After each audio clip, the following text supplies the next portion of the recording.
I really just wanted to touch base with you at the beginning of this course and ask you, what is the kind of change that we really need in tourism right now? Can you lay that out for us?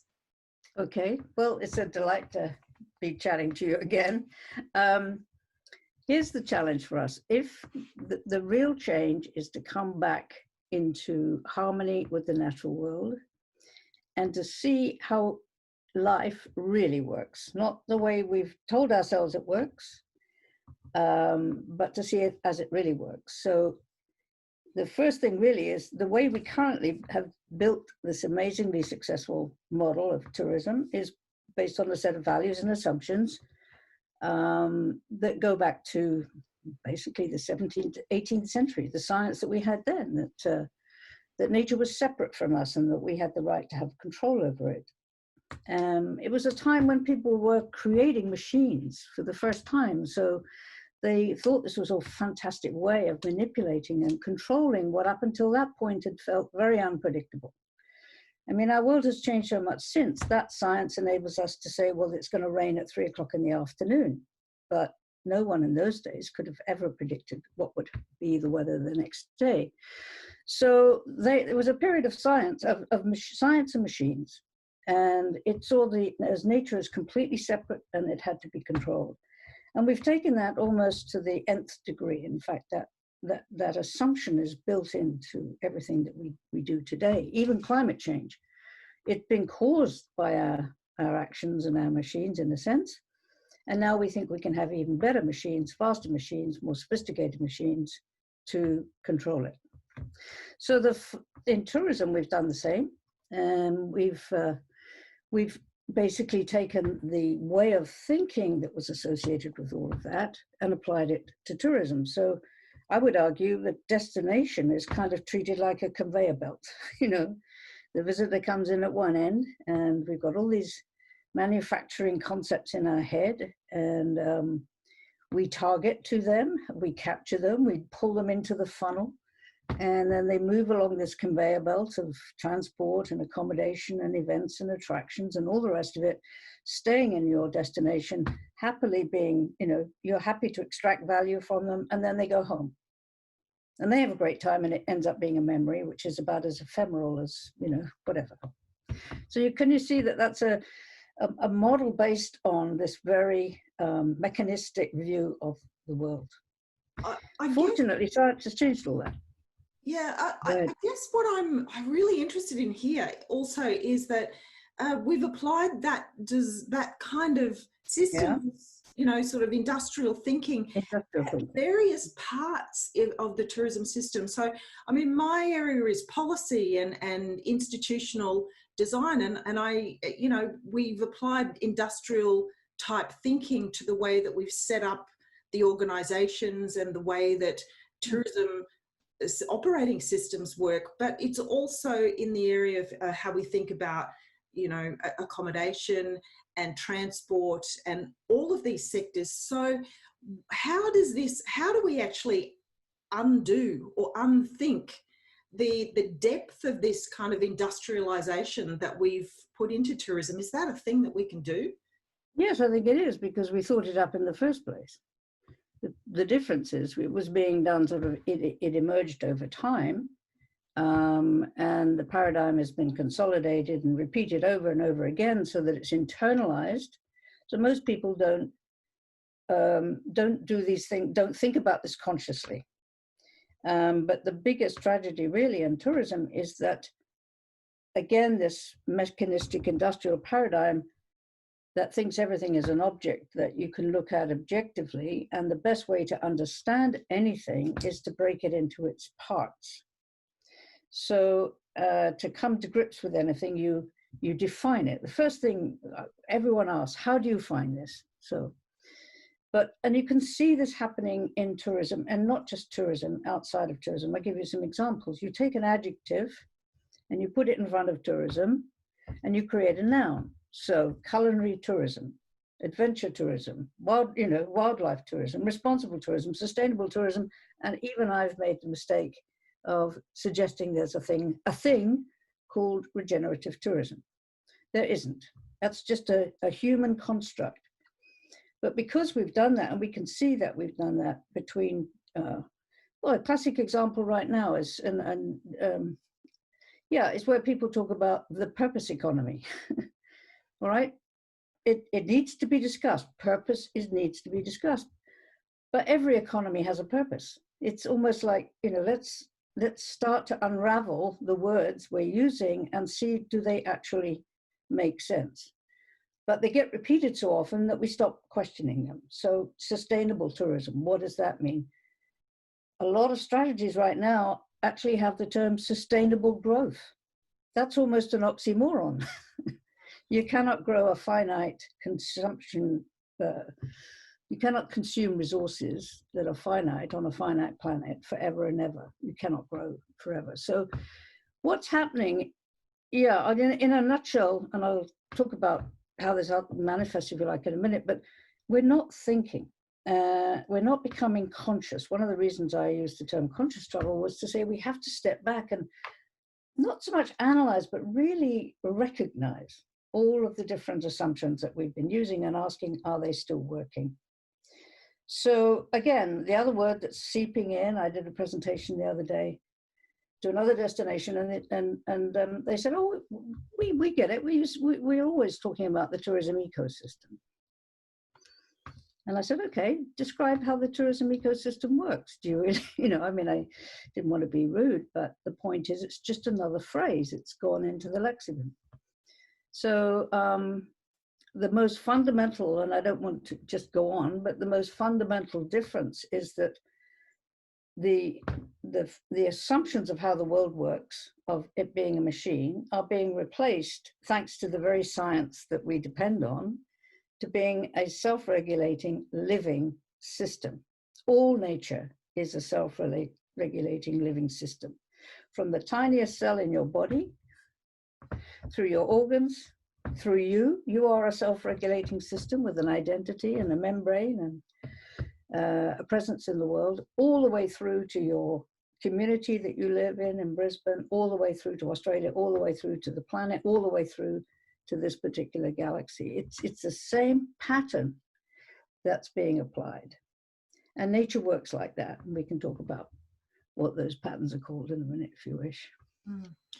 I don't know. To me, it brings up so many challenges around how we can transition the way that we think. Because, we only know what we know. We don't know what we don't know. And, there's so many barriers to opening up new ways of thinking and new ways of allowing this tourism system to adapt and evolve in a way that's, I'm struggling for words too, Well, if you're not, then you're probably not thinking hard enough, but everybody should be struggling right now. Yeah. And the challenge is the biggest challenge just put it in context and be patient with ourselves. The challenge is the biggest challenge humanity has ever faced, because we have to change our patterns of thinking in a relatively short time, with the amount of information that's flowing at us all the time, and with the nature of the system we have created, which demands so much of our time. The biggest challenge, I would argue, is one of education. And that's why the Tourism Collab is so important. And it's why it's absolutely vital that, regardless of the business that you're in, is that you're able to step back a little bit while you're doing your everyday and start to question and look at the thing. And as I say, be patient with yourself. Even if you right now just start asking questions, you're making significant progress. You're waking up. And that's really what I think is our challenge as educators, is to be providing a safe and secure environment where people can come to and start to question and think and not feel the fear that's often associated when you start to pull at the bottom of the system. It's like you're pulling blocks out of something and you're worrying it's all going to fall in. It isn't necessarily going to fall in for that reason. I do think, though, that people generally like to stay in a safe place, and that means not questioning too much. So what you're asking people to do, really, including myself, is to to really question, and sometimes those questions are really confronting, I guess. Yeah, but if you see, if you don't, it's done for you. Yeah. COVID is the pandemic is the biggest question poser we've had to experience. It's not pleasant. It's completely disrupting daily life. It's casting light on aspects of our society we didn't really want to have light cast on, if you follow me. It isn't a choice. Because, first of all, it's the direct result. Pandemic is not just something that some alien Martian landed on this planet. It's the direct result of the fact that we live in a living system and we've screwed it up. That's, I could use more stronger language than that if you want. But so the pandemic is a direct result of our patterns of thinking. Because the thinking was, it's separate from me. I can take as much as I want from this. I can do whatever I want with it, whether it's a forest or whatever, and there are no consequences. So until we go back and say and examine our actions, then the nature will not wait around. It may be uncomfortable, but if we don't do this, it's going to be awfully more uncomfortable. And the positive side that I see is there has been more shift in values, more occurrences of deep thinking, more reflection, more questioning that's happened in the last 6 months in society than has happened in the previous 20, 30, 40 years. And it shows you that we have that flexibility. I'm taking another close look at the work of Richard Barrett and the Values Center, which I'd like to introduce the group to some point. They've just done a survey of, excuse me, I'm coming undressed. They've just done a survey of, well, they do surveys of values, and it's brilliant how they can plot the values of a person, a company, and a nation.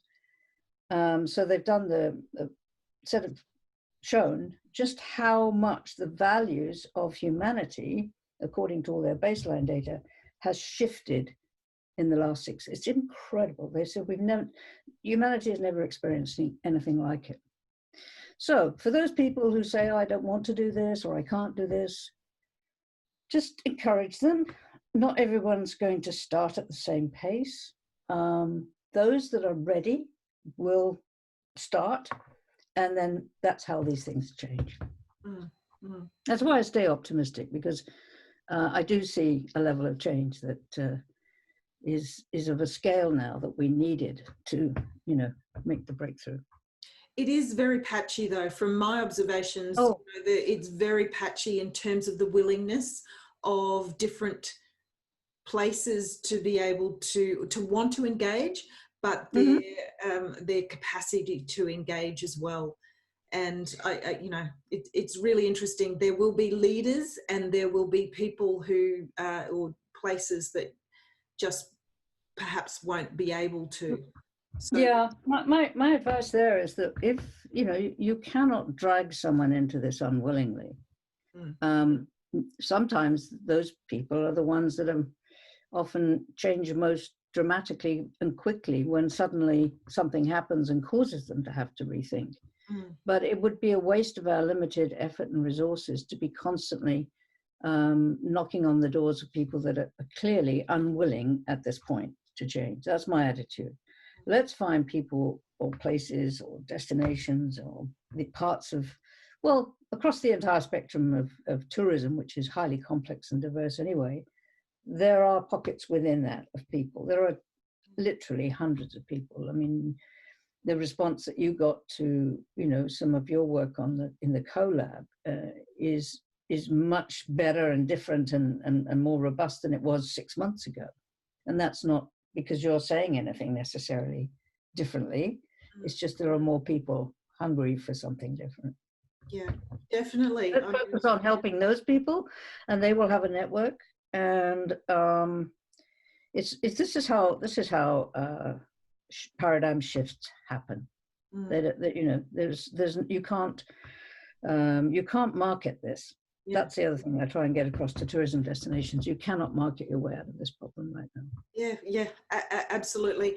And I think what I'm experiencing as well, what I'm observing is that a lot of people are feeling very uncomfortable because they don't have the skills or the I guess the tools to think differently, because the marketing toolbox has given them a certain way of thinking and solving problems that's no longer practical. And I guess that's what I'm trying to achieve with this designing tourism course. Not that I have any solutions, and it's, you know, no concrete solutions are going to come of this, but it's a way of thinking and working so that we can collaboratively move towards designing tourism systems within the larger, you know, context that actually works. Can I pick up on the word solutions? Yeah. Again, our way of thinking, the old way of thinking, is you define the problem. You start with the problem. Oh, we've got a problem. We've got a pandemic. We've got climate change. What do we do to fix it, right? And then everyone wants to hear how you fixed it. You know, I'll do all of these presentations and talk about changing your way of thinking. And the way of thinking is to question, first of all. The second thing is to get together a group of people and question together, you know, if you are going to start with a problem. But most people then come back and say, well, can you give me an example of a place that's doing that? And, you know, best practice. And I know what they're looking for. They want a how-to manual, because that's what we delivered. And you deliver a how-to manual because you can reduce the problem. You know, we talk in academic terms about reductionism, but you reduce it to its parts. You take them out, you fix them, you know, it's like fixing your bike, and then you put them back in. If it's a living system and you try and take any part out, you kill it. So, you know, you can't dissect a frog to understand it. So I think we've got to understand more of engagement in a process. So solutions, will emerge if you get enough people are looking around it from different angles. This very likely, and this often happens, that's why nearly all the innovation is coming from the grassroots, and it's coming from people that are having to think originally. They're not relying on being told what to do. And they're coming together, and in that process, solutions are starting to emerge. Emergence is a hugely powerful concept in the natural world. It's how evolution happens. And in a sense, what the conversation that we're having right now is a part of that emergent process. So inspiring. I don't know, you know, whether the design thinking, I certainly think that the design thinking techniques and tools help to break down a lot of those barriers around, you know, the scientific thinking. But I also am really challenged by the fact that that the problems are so complex that, you know, people will come up with particular small actions that they can, I'm not talking about solutions, but small actions that can help in local contexts. And it's the compilation of those, if they're well designed and mindful of all of the other impacts that they would have on other solutions. So all I'm saying is that how do you actually attack this huge problem? You still have to break it up, don't you? Well, yeah, it's a difference between breaking it up. Yeah, I see where you're going here, and I understand that completely. First of all, I think there was an old saying that I heard when I was growing up, so like, you can't boil the ocean, right? Yeah, I love that. Okay. Yeah. And that's very true. But every single, when you have an understanding of the living system and how it's working and how things are changing, you understand that every individual aspect of that, every action, every thought, every person, every place, in doing what they are doing is changing the system. So, you know, we can have this big picture, but it gets expressed in your daily activity. It gets expressed in your daily choices. It gets expressed in your community. So bringing it back to the whole area of tourism, for example, if we really wanted to change the system, you know, which is very much based on fragmentation, extraction, volume growth, and all of the rest of it. If you want to change that, then the best place to start is not, Australia or Queensland or even Brisbane. It will probably be in a local neighborhood where ordinary people working in tourism start to see their neighborhood differently and interact with their community differently. And that's where, the design tools that you're providing are, if you like, means of stimulating a different, the design tools are actually stimulating a different method of thinking.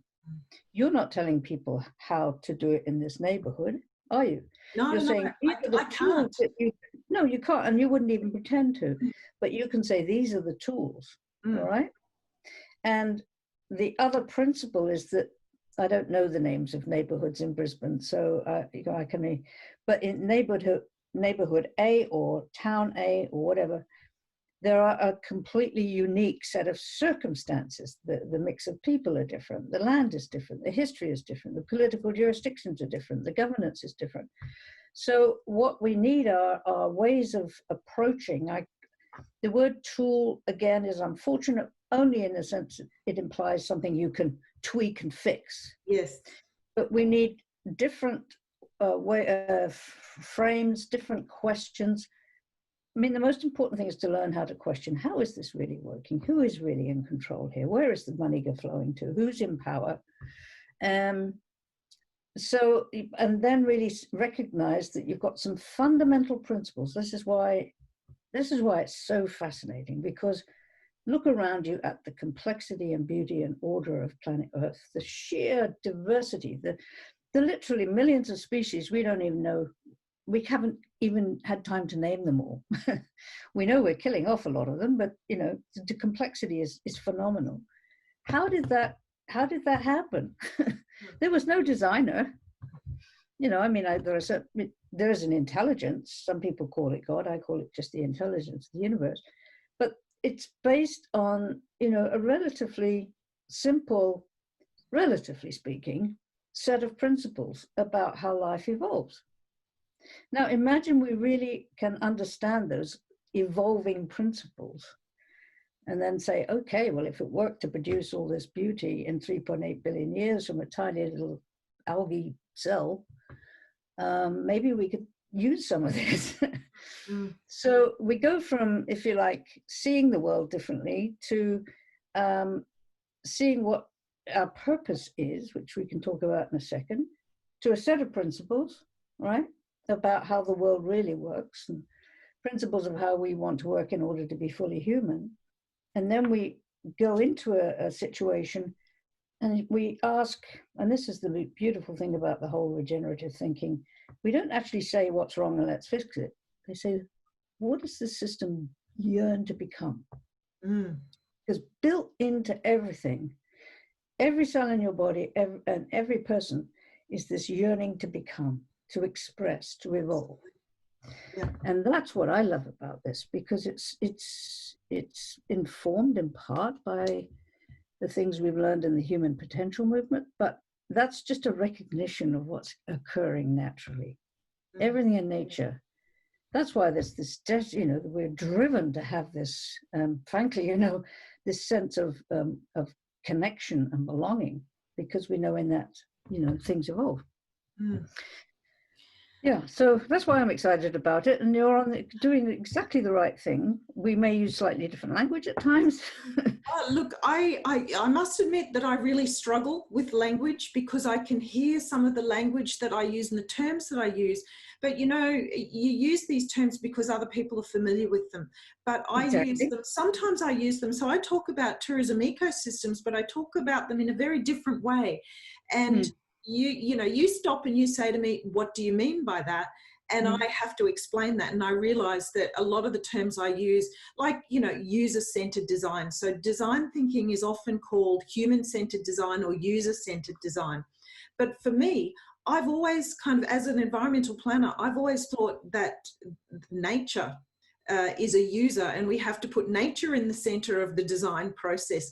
So I've kind of hybridized a human-centered design into a nature-centered design and I think we have to be really careful about the language that we use. Yeah, well, that's it. I mean, change will happen when we keep questioning the language. Yeah. So, for example, right now, even the World Economic Forum is saying, you know, we need nature-based solutions. Nature-based.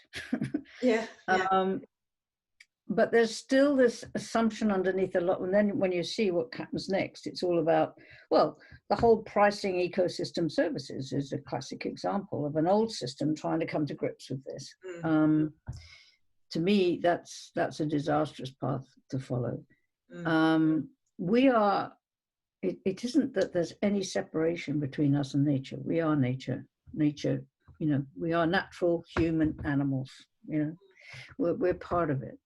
So I would prefer to use the term nature-shaped solutions.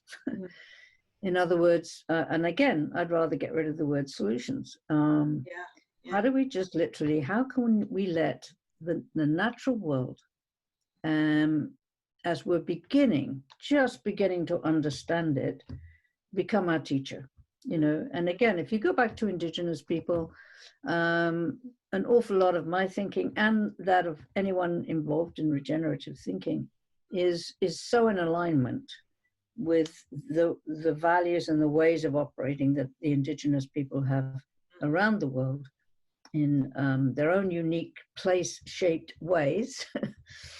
But the fundamental principles are universal. And so they operate on a set of principles. And that's done them very well. They have responsibility for 20% of the land mass and 80% of the biodiversity of the world as a result. So they're doing something we need to learn from. Absolutely. Look, Anna, we could just keep going talking. Yeah, I've got to go. I've got people coming, so I can't do that. Yeah. I think we'll have to call it quits for the moment, but maybe we can reconvene and continue this. Well, I'm hoping to join the course with you, and as best I can. I'm very excited. I think you're completely on the right track. And the beautiful thing about your course is that you're going to be drawing, it's not, and I know you well enough and respect you well enough, you're not saying you have, here's the answer, folks. You're pulling people together to say, let's start framing these questions together. And out of that, you know, you're going to have some wonderful, wonderful things to share with the rest of us. So I don't want to miss it. Yeah, oh, thank you very much. I really appreciate that, but let's see how it goes. I'm really excited about it. And thank you so much for your time. Right. We'll get together soon to really continue this conversation as well, but I'll see you on the course. So thank you so much. You're most welcome. All right. That's really good.